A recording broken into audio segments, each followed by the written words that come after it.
আজকে আমি তোমাদের সাথে শেয়ার করবো একটা হ্যান্ডক্রাফট, দিওয়ালি হ্যান্ডক্রাফট। দেখো এখানে আমি 6টা কালারের কালার শিট নিয়েছি A4 সাইজের। একটা ধূপ লাগবে, আর লাগবে একটা কৌটো। এটা তোমরা বোতল নিতে পারো, আমি বোতলটা পাইনি তাই কৌটো নিয়েছি।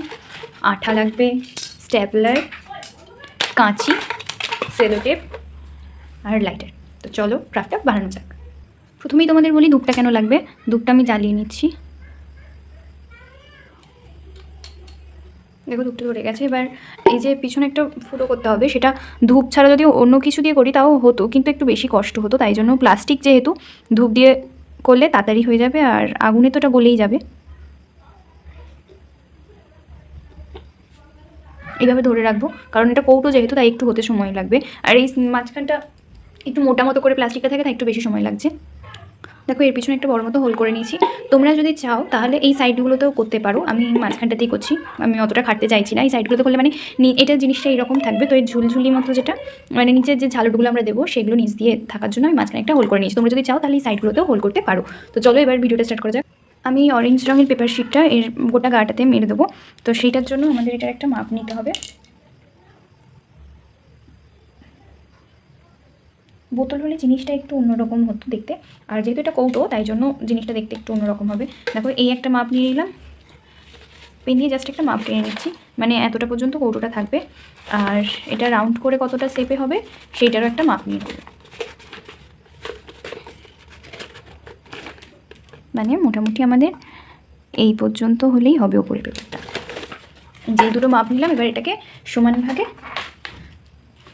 কেটে নেব। তো চলো কেটে নেওয়া যায়। এই কেটে নেওয়াটার জন্য আমরা ফার্স্টেই দুপাশে সোজা লাইন কেটে নেব, দুদিকে যতটা আমাদের শীটটা লাগবে ততটা। এই যে এই সাইডেও লাইন টানা কমপ্লিট, আর এই সাইডেও তো মাপে এবার এটাকে আমরা কেটে নেব। আর এইটার ওপরের এই পোর্শনটা দেখো, এটাতে কিন্তু আমি একটুখানি সাদা রং মানে বেস কালারটা দিয়ে দিচ্ছি, কারণ ওপরটাতে কাগজ দিয়ে ঢাকতে একটু কষ্ট হবে। তাই যদি এটা বোতল হয় তাহলে এটা কাগজ দিয়ে ঢাকার আর মানে প্রশ্নই উঠবে না। তো আমি এর জন্য কালারটা করে নিচ্ছি। তোমার বোতল হলে তোমাদের আর এই ঝামেলাটা পোহাতে হবে না। আর প্রথমেই বলে রাখি, এটা আমার ভাই স্কুলের প্রজেক্ট। ভাই স্কুলের প্রজেক্ট বলতে প্রত্যেক বছর ওদের স্কুলে দিওয়ালিতে বলো আরও অন্যান্য প্রোগ্রামে এরকম প্রজেক্ট বানাতে দেয়। মানে যার জিনিস তার তো হুঁশ নেই, পাড়াপড়শির ঘুম নেই, সেই হচ্ছে অবস্থা। কোনোবারেই ওর কোনো প্রজেক্টই ও করে না। আর এমন এমন প্রজেক্ট দেয় সত্যি কথা, মানে ও ক্লাস 3-তে পড়ে, কিন্তু ওদের পক্ষে করাও সম্ভব নয়। ওরা কি আর এইসব কাটাকুটি করবে না কোনো জিনিসপত্র করবে? তো তোমরাও কারা কারা এরকম, মানে আমি দিদি হই তাই জন্য আমার উপরে এই দায়িত্বটা এসে পড়ে। তো তোমাদেরও কাদের কাদের উপরে এরকম দায়িত্ব এসে পড়ে সেটা কিন্তু অবশ্যই কমেন্ট বক্সে জানিও। দেখো তোমাদের সাথে কথা বলতে বলতে আমার এই উপরের বেস কালারটা প্রায় কমপ্লিট। মানে অনেক ঘেঁটে অনেক সার্চ করে তবে এই হ্যান্ডক্রাফটটা আমার মাথায় এসেছে, কারণ অলরেডি 3-4 বছর আমি ক্রাফটকে বানিয়ে দিয়েছি। এবার প্রত্যেক বছর তো একই জিনিস বানালেও সেটাও একটা কেমন মতো, আর নিজেরও একই জিনিস বানাতে ভালো লাগে না। তাই জন্য নতুন জিনিস খুঁজতে গেলে প্রচণ্ড মাথা খারাপ হয়ে যায়। অনেক খুঁজে খুঁজে এই ক্রাফটটা পেয়েছি। আর দিওয়ালির সময় এটা যদি আমরা আমাদের বাড়িতেও লাগাই সেটাও কিন্তু বেশ ভালো লাগবে, সুন্দর লাগবে। এই যে ক্রাফটগুলো বানাই, এই ক্রাফটগুলো বানানোর পর না আমার কোনো মতেই ইচ্ছা করে না যে স্কুলে দিয়ে দিই। আর স্কুলে যদি দিয়ে দিই একবার, সেটা আর ফেরত আসে না। এর জন্য আমার আগে ভালো লাগে না। এরপরে আমাদের এই কালারিং শিটগুলোকে ভাগ করে নিতে হবে। সেটা কীভাবে ভাগ করবে সেটা বলে দিই। আমাদের মানে এই কৌটোটার মাপে আমরা যে কাগজটা কেটে নিয়েছিলাম, দেখো এটা কৌটোর মাপের কাগজ। তো এইটাকে আমরা একদম সমান করে নেব, যতটা হবে ততটা ভাঁজ করে নেব।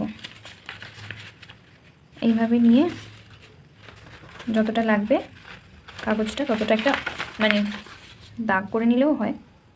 এরকম একটা মাপ নিয়ে নেবো, নিয়ে প্রত্যেকটা এরকম সেম লাইনে লম্বা লম্বা করে আমরা কেটে নেব। সবকটা কাগজ আমাদের একদম রেডি কালারফুলিভাবে। এবার আমরা যেরকম পাখা বানাই সেরকমভাবে পাখা বানিয়ে নেব।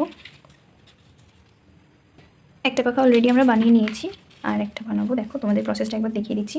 ছোটোবেলায় আমরা এরকমভাবে পাখা অনেক বানাতাম, স্কুলে খাতার পেজ ছিঁড়ে। আরও স্কুল তখনকার আমাদের মানে যুগটাই আলাদা ছিল। আর এখনকার সমস্ত বাচ্চারা বলতে পারো শুধু ফোনই দেখে। আমাদের ছোটোবেলাটা সত্যিই অনেক সুন্দর ছিল, কত কিছু করতাম আমরা।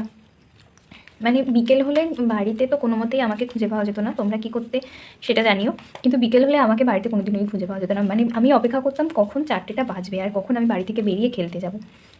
বিকালে আর সকালে যখন স্কুল ছুটি থাকতো, যেদিন যেদিন স্কুল ছুটি থাকতো শুধু সেদিনই হতো। আর যখন স্কুল ছুটি থাকতো না, শুধু বিকেলবেলাটাই খেলা হতো, কারণ স্কুল থেকে ফিরতে ফিরতেই দুপুর হয়ে যেত। তাই জন্য বিকেলবেলাটা মানে আমার স্যার আমাকে পড়াতে আসতো সন্ধেবেলা। আর আমাকে স্যার যে পড়াতো আমারই একটা পাড়ার বন্ধুর সাথে আমাকে পড়াতো। আমি তার সাথে পড়ার আলোচনা কম করতাম, মানে পরের দিন কী খেলবো সেইটার আলোচনা বেশি করতাম। এখানে আমি স্ট্যাপলারটা মারছি কারণ একটু বেশি সিকিউর থাকবে। আঠাও দিতে পারো তোমরা, আমি মাঝখানটা একটুখানি আটা দিয়ে দিচ্ছি যাতে এইখানটা জোরে থাকে। এই দেখো এইভাবে এই প্রত্যেকটা শিট দিয়ে আমরা এই পাখাগুলোকে বানিয়ে নেব। এই পাখাগুলো এক একটা করে মোড়ার থেকে আমি একটা খুব ইজি টেকনিক পেয়েছিলাম, যেটা তোমাদের সাথে শেয়ার করছি। দেখো সবকটা কাগজ একদম একসাথে নিয়ে নাও, কারণ এখানে অনেকগুলো কাগজ আছে খুব পাতলা, অনেকগুলো কাগজ আছে একটু মোটা। যেগুলো পাতলা কাগজ আছে সেগুলো মানে বারবার বেঁকে যাচ্ছে পাখাগুলো, আর ওপর নিচ কুচিগুলো পড়ে যাচ্ছে, তাই জন্য সমস্ত কাগজ একসাথে নিয়ে আমি ভাঁজ করতে শুরু করেছি। দেখো তাহলে জিনিসটা অনেকটা মোটাও হলো, আর মানে এদিক ওদিক চলে যাওয়ার চান্সটাও একটু কম হলো। কিন্তু এই যে এক একটা কাগজ বেঁকে যাচ্ছে, তার জন্য একটুখানি ধীরে সুস্থে এটাকে মুড়তে হবে। একদম এইভাবে পুরোটা মুড়ে নিতে হবে, মানে এক একটা করে করার থেকে এইভাবে করে নেওয়াটা একটু বেশি ভালো। এক একটা করে করতে গেলে প্রত্যেকটার কুঁচি তো সমানও হচ্ছে না, আর কুঁচিগুলো ওপর নিচ হয়ে যাচ্ছে, একটু অন্যরকম হচ্ছে। আর এইরকমভাবে করলে সবকটা কুঁচি একদম সমানভাবে পড়ছে। তোমরাও এই জিনিসটা অ্যাপ্লাই করতে পারো। এই দেখো সবকটা একসাথে বানিয়ে নিয়েছি, এবার এক একটা করে কাগজ আলাদা করে নেবো।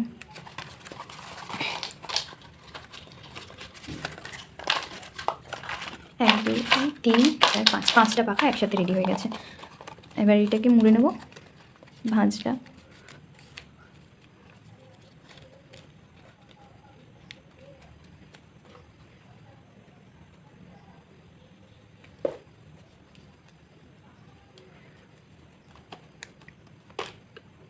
এখানে আমার সবকটা পাখা একদম রেডি হয়ে গেছিলো। সবকটা পাখা যখন রেডি হয়ে গেছিলো, দেখো কত সুন্দর দেখতে লাগছে আর কত কালারফুল জিনিসগুলো।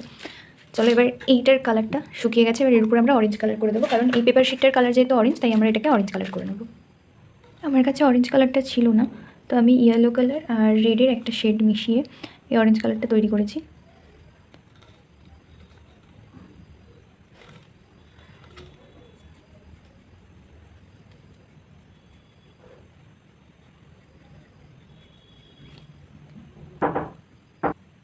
দেখো এটা আমাদের কালার করা কমপ্লিট, আর এটা আমরা শুকোতে দেবো আপাতত। আর এই কাগজটার উপরে আমরা সব পাখাগুলো লাগিয়ে নেব। এটা ফার্স্টে দেওয়া, যেহেতু এটা একই কালার তাই জন্য ওটা আমি ফার্স্টে দিলাম না।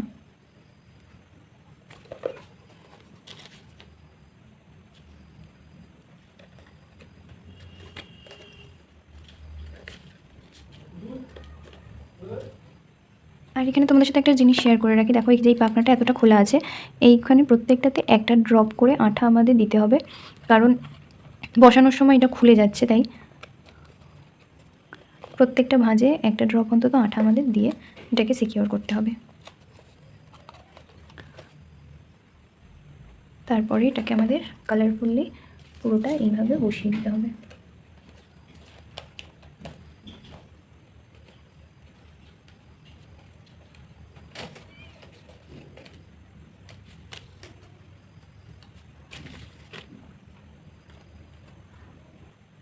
এরপর দেখো এখানে সবকটাতেই আঠা লাগানো কমপ্লিট হয়ে গেছে।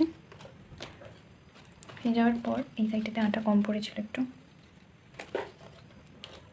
আটা লাগানো হয়ে যাওয়ার পর আমাদের করতে হবে কি, এইটার একটা সাইডে আমরা আটা লাগিয়ে নেব। এবার লাগিয়ে নিয়ে এইভাবে এটাকে এখানে বসিয়ে দেবো।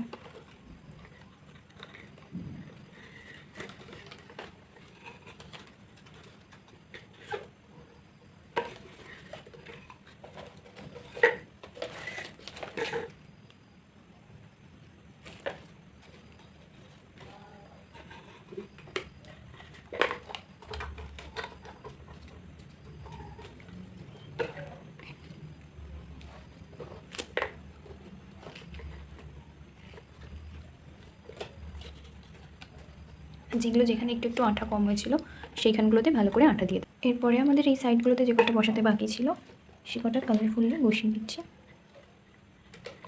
যেটাকে লাগিয়ে দেওয়ার পর বসানোটা একটু কঠিন হবে।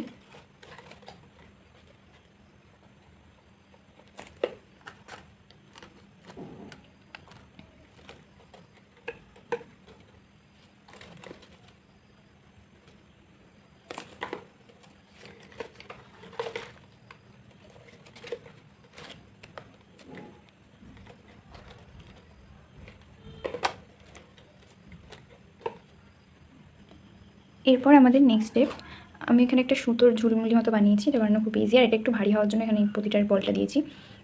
সুতোটা একটু বড়ই রেখেছি কারণ নিচ থেকে পুরো আমাকে ওপর পর্যন্ত এই বলটাকে নিয়ে যেতে হবে, মানে সুতোটাকে নিয়ে যেতে হবে। এইটা যদি কেউ পারো তাহলে ফার্স্টে করে নিতে পারো, তাহলে আরও সুবিধা হবে তোমাদের।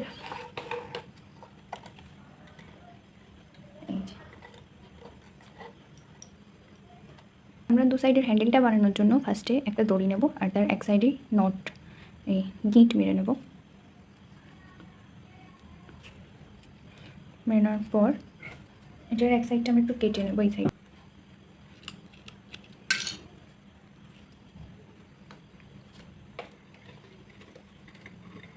এবার এটাকে এখান দিয়ে ঢুকিয়ে দেবো। দেখো এটা পুরোটা আমাদের রেডি। আজকে এই পর্যন্তই, আবার নেক্সট দিন পরের ভিডিও দেখাচ্ছে। টাটা বন্ধুরা।